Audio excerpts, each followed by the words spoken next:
everybody. Welcome back to our Impact Plus podcast, where we are focused on making disciples and multiplying impact. And you know, we're circling around February 14th right now, and it is Valentine's Day. Yes, I hear that's where sweethearts come out. That is sweethearts. You know what song pops in my head for Valentine's Day? What is that? What is love? Baby, don't hurt me. There we go. Yeah. Yeah, I remember that one. Love is a crazy thing, isn't it? It definitely is. I mean, we throw the idea of love all over the place in our world today. Yeah.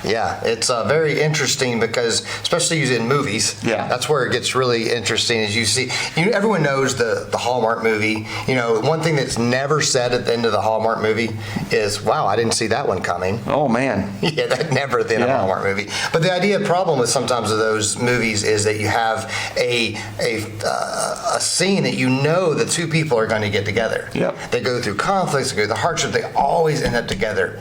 But that's not always real life. No. I mean, we always look for the Hallmark fairy tale ending, and I wish I could have that. And so often I feel we want to live our lives in the movies, but that's not reality. Right. And I think it's trying to identify what is love, what am I trying to find in love, and even more specifically, if I am married, what does that look like?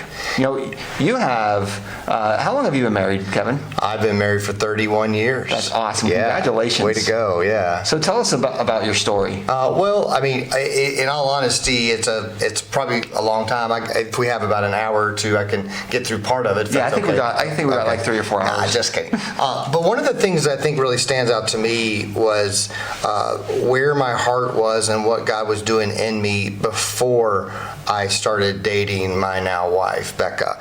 I remember that I was going through a season of seeking God, and there's times in your life where you feel like you hear from God. I was not an audible voice, but I felt like this was really God, and I was praying, God, I want to find somebody to date, I want to find my person, I want all that stuff, and I really felt like God was just right in that moment, just said, Kevin, pause.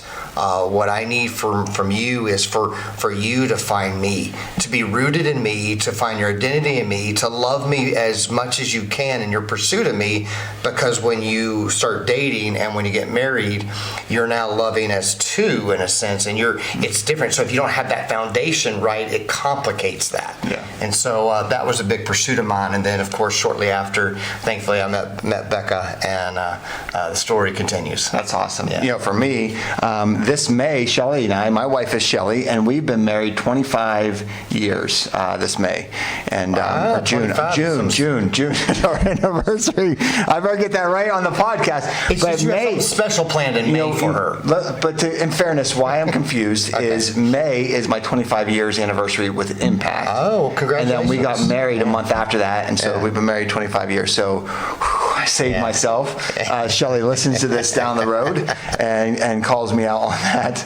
But, you know, my journey is kind of like that, you know, that one movie line, you complete me. You had me at hello, right? This is a good one. And we try to live that out. But the truth be told, our spouse who we're looking for is not the one who completes us and should not be the person who completes us. And if that's what we're looking for, we're always going to be disappointed, because Jesus is the one who completes us. And until we find that on our own, we will not ever find that in a relationship. And that's what I learned in my journey, because my whole journey, I was trying to live that out. You complete me, and trying to find who I was and trying to find my identity in relationships, because I was so scared of being alone. That was my biggest fear. And God took me on this journey, and I went through several not healthy relationships for the purpose of, I didn't want to be alone, and I want this person to complete me. And it was when I went to Africa in 1998, that summer, spent 9 weeks there, where I was completely alone from everything I knew, and it was just me and God, and where God revealed to me through that summer, you will never find the right person until you find who you are completely in me. And I had to wrestle through that summer. And then it was exactly like 6 months after that when I met Shelly. Yeah. And then things kind of came together. So here's an interesting question that I was thinking of when you're sharing, because I think we both stories represent that idea that we feel like we know that God was saying, focus on me, that I'm the one that completes you. But then what is it that our spouse is supposed to do or does when we get married, that if it's not completing us, then what is that? That's a great question. I think there's an alignment there. I've heard it say recently, which is a great analogy. If you're someone out there who's looking for a spouse, stop spending so much time looking for a spouse and be chasing Jesus, and just be running after Jesus. And then when you're running, look to your left and right, see who's running Jesus just as hard as you, and then boom, if they're cute, grab them and let's go, right? But I think what you find there is not a completion of me, but it's a complement of me and my journey. And so there's an alignment there in the gospel. Yeah, that's cool. I remember, and for those that are still at the stage of life that are seeking those relationships, I remember talking to a good friend of mine when he was interning with me. He was seeking that relationship, and I remember saying, well, what is it that you're looking for? And we came to say, if you want to marry the godliest person seek after someone who's godly, be the godliest person that they know. Yep. And I think there's a part of that is that if you're looking for someone to build in you and help you move forward in your faith, then we should be focused on doing that. That's a great point. They can't do that for us. We should be doing that with them. Absolutely. I think that's the difference. That's a great point. Yeah. Become the person you're looking for. Yeah. There you go. That's a good line. Tagline. Put that on there. Okay, we'll make it tagline. There we go. And I think when we get into a marriage, and a lot of you who are listening are, you're not looking for someone, you found that someone, and that's awesome. But how do you continue to develop that into a healthy, God-honoring relationship where you experience the blessings of Jesus in your marriage on a daily basis? And I think it really comes down to the love triangle. And have you ever heard the love triangle, Kevin? No. Tell me more about I've heard of love triangles. Yeah. What are you referring to? It's not love triangles, because that's a problem. Right. Yeah. But there is the triangle of love that we really need to identify. Okay. This sounds better. I'm glad we're going this direction. Yeah. Now we'll get this refocused here, guys. All right. But the triangle of love is taken from Christian counselors named Dr. Les and Leslie Parrott. Husband and wife duo, great. They have great resources for married couples, whether you're preparing for marriage or you are already in a marriage or you're in a marriage that's in conflict. They have some great resources. You can see a lot of their resources at betterlove.com and check it out there. But Dr. Les and Leslie Parrott, they in their curriculum talk a lot about the love triangle, and really to have a healthy love in your marriage that's growing and fostering, you need three things that are equal components to it. There's passion, there's intimacy, and there's commitment. The passion is kind of like kindling to a fire. Do you ever start a fire going camping? Mm-hmm. What do you do when you first start a fire? Put my hands near it and get warm. Well, even before that, you start with kindling, right? Oh, like how do you make the fire? Yeah, how do you make the fire, right? Yeah. And so you start with kindling. Right. But the problem is, if that's all you have, the kindling burns up really quickly. Right. Right? And that's what passion is to love. It's the kindling to the fire. It's the starter. And a lot of times I've counseled couples who come to me and say, Bill, I just don't love them anymore. And that breaks my heart. And as I ask them more what they mean by that, I begin to realize they're defining love based upon passions. It's the fun, it's the joy, it's the things that won you over at the beginning. Which is important to the marriage, like you said. Absolutely. And so it's important as you continue on in your marriage, that passion is not always going to be the same. Correct. It's going to grow and evolve over time. And it's important that you are constantly making the efforts of how am I rekindling that passion, with date nights, with activities together, shared activities together, which change over time too. Yeah, interesting about that. While we're on this, I heard said many times, it's kind of stuck with me, this phrase that the only legitimate source of romance in your life is your spouse. That's the only legitimate source. That's a great point. So if you're finding romance or passion anywhere else, It's That's not- illegitimate. Yep. Yeah. And that's really what the Bible talks about, the lust of the flesh, right? Yeah. And it starts with our eyes, then our minds, then it gets to our heart. And we have to be so careful because the devil always works through the passions. Where we believe the passions are gone, I got to find that again, and I'm going to find it in other things that catch my eye, then get my mind, then get my heart. Yeah. And I think we really have to get back to, no, my spouse has to be the primary object of that passion. And to build that up, which leads to the intimacy, which is critical, that builds into that. And intimacy is a crucial part of the triangle. And I know where your minds are going. It's not that. Intimacy is the heart-to-heart connection, right? Intimacy is that in this relationship, I have a safe place where I can be vulnerable and real, where I can listen and share. And that's healthiness in the relationship. Yeah, as you think about it, what I think most people long for, including myself, is to know that someone knows all of my faults, knows who I am, knows the real me, but still chooses to love me. Oh, that's great. And I think that's part of what the intimacy provides, is that if you're not able to communicate and have those types of conversations, I think intimacies can break and not be as strong. But being able to share that and to know, hey, I give you permission to speak into my life. I give you, because I know you want what's best. Yeah. It's when my wife and I do marriage, premarital counseling and things like that, marriage counseling, we've always start with the couple sitting in front and we say the two things we want. One, recognize that humility in Christ is your number one.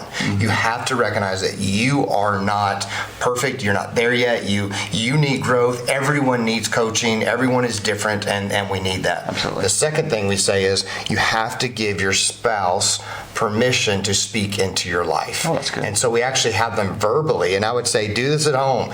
Verbally say, I give you permission because I know you love me to speak into things in my life that are hurting you or that have caused you concern or that is an obstacle to us or whatever. Any of that, I give you permission to speak into my life. And we have them verbally do that out loud because, and we know it's not just one time. This needs to be a regular part of what intimacy is. Yeah, that's a great thing. And then as you build out the triangle of love, you got the passion, you got the intimacy, and what drives it all is that commitment. In marriage, you make vows, and it's a commitment to keep those vows, for better, for worse, sickness and in health, right? That I will focus on that. It's not when the passion's gone, I got to find something else to fulfill those desires of passion that I have. No, my commitment is I'm going to find opportunities to rekindle that passion with my wife, or boy, the intimacy, like that heart to heart, that we're just not connecting. And I'm just so mad, so I'm going to build these walls. No, my commitment is I'm going to find opportunities to have those conversations, give her permission to talk, for permission to be vulnerable with each other, because that grows and it helps us. So what are the keys to staying, and I guess in a sense committed, when you're struggling with the passion, the intimacy that you're feeling, because you and I know that every marriage out there has issues and troubles. Yes. I mean, every marriage has points where you need to be recentered and focused. So when you feel distant, when you feel there's something breaking, how do you stay in that committed? Yeah, and that's a hard question because it's not always an easy answer. And what saddens me is so often couples who come to me and saying we need help, oftentimes they're so far down the road of trouble that the help is so much more difficult to achieve. Yeah. Where if you recognize, like as soon as you get the sign of we need help, get help. Yeah. Like let's do it. Yeah. Don't wait. Don't keep adding on the hurt or the mistakes because that just makes so much more rubble that you have to pick through. That sometimes you're not always able to pick through to bring healing. And so. Yeah. I think every marriage needs coaching, no matter Absolutely. where you are. And I think if we're not working on it, what I've heard story after story is that, like you said, is that they become distant. Your relationships begin to drift apart. You feel more like roommates than marriage partners, and so there's this place where it finally gets us somewhere that it's so far apart that and when you start seeing it that way, really have conversations, give each other that permission to talk about it because you care about each other. Yes. That's why you married each other. Yeah. And I know that one of the things that I often will tell couples is that one of those things starts happening when you start having kids. And the reason why is because often you begin to spend all your energy and effort on the kids that you don't give the best part of your life to each other. Yeah. And so what you start finding is time after a week, after 3 weeks, after a month, after 2 months, if the only time you get with each other is when you're completely exhausted after work and kids, that's the worst part of who you are, giving each other day after day after day, that's a problem. It is a problem, and I think oftentimes in our culture today, we've really wrestled with this misalignment of priorities, and we believe, well, I love my kids, and so they demand all my attention and time, and then we, without even realizing it, suddenly make our kids the highest priority in the home, and they drive everything. They drive our calendar, they drive our commitments, they drive everything, and that's not a healthy structure. And actually, without even unintentionally, what happens is it breaks down the environment in the home, and it creates struggles within our children's walk and their lives. Because to show love to our children and for them to experience the full reality of love in our home, it has to follow the right pathway, which means you have to make your marriage the priority. And guess what? That builds strength and identity and fullness in your children too, because they find that within your relationship. Yeah, I'll share this, and I remember sitting in a room with couples. We were having a study, and there was couples here, and we started off asking the question, what do you want to be remembered for? And I remember going by one, almost every one of the moms said, I want to be known for a great mother. And I love that, but I don't. And I'm going to be hear me out on this. I saw the faces of the husbands.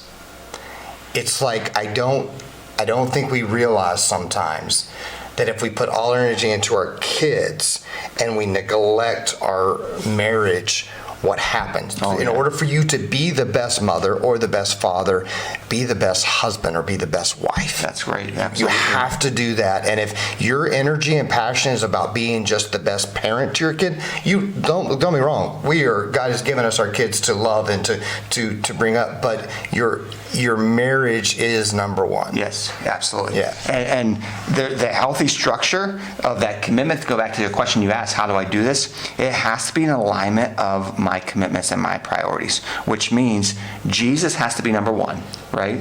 So my spouse doesn't complete me, Jesus does, which means as an individual and then as a couple, we need to be chasing Jesus, and there needs to be alignment there, right? Then number two, it's my spouse. My wife is second most important thing in my life, second to Jesus, right? More than your kids. I know that that is hard to say for some people. Absolutely. But it is. And then the kids follow. And what happens is, I know my 3 boys, they don't voice this, but they find confidence and strength in our healthy marriage. Yeah. I'm not saying our marriage is perfect, but they find their strength in there that helps give them confidence in their life. Yeah, for sure.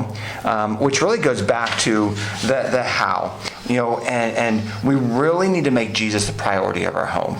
And we talk here at Impact about our values: to pursue God, to build community, and to share hope.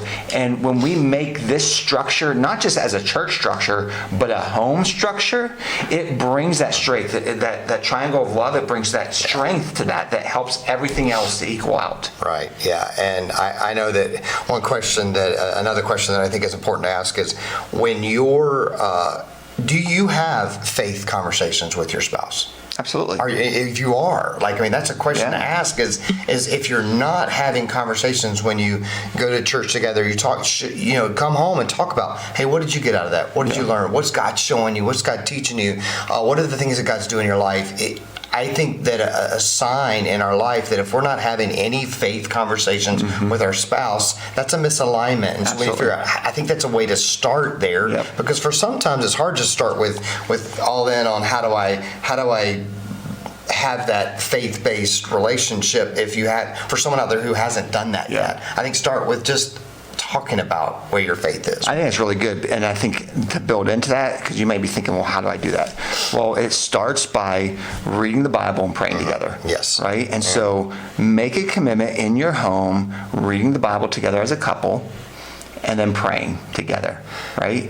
And that builds into those faith conversations, those spiritual conversations, what God might be speaking to you, what you see happening in the Scripture, what God might be calling you to do individually or as a couple. Yeah. And I think that's critical. So I would say step one, if you're not doing it, you make that your commitment on a weekly basis. You and your spouse read the Bible. I would love to do it multiple times. And if you don't do it, start just by once. Do it one time a week. Build that momentum, right? And then from there, the next phase is that build community, right? It's like, so I need to make sure my family is having those spiritual moments as a home, reading the Bible, praying together with my spouse. But then also, we are, as a couple, committed to the church. Like, there's power when we are in the community with others. And so we are committed and involved with the church. I don't just attend. I don't just go to church. Right. I see as a family, we are a part of the church. And we are the church. We are the church. And we got to live that out. Yeah. Which then leads to the share hope, of living that out, of living out the gospel, being a part of serving at the church, serving others, and sharing his hope with others, which means serving and loving Jesus becomes the mission of our home. Yeah. And that, when you live that out in your home, pursuing God, reading the Bible, and praying in spiritual conversations and making commitment, we are the church. We are involved with the church and sharing that hope. You find that alignment in your relationship that brings strength to that triangle of love. Yeah, it's great. Well, man, I think we could actually talk about this for a lot longer. Probably need to do more episodes on this. But as we're thinking about closing this up, I know for me, one of the things is start the conversation. Go on a date with your spouse if you're married. Yes. What would you say would be the next thing that you think someone should do? I think the next thing to do is you made the biggest ones. Start if you've been married for a while and you've drifted, start dating each other again.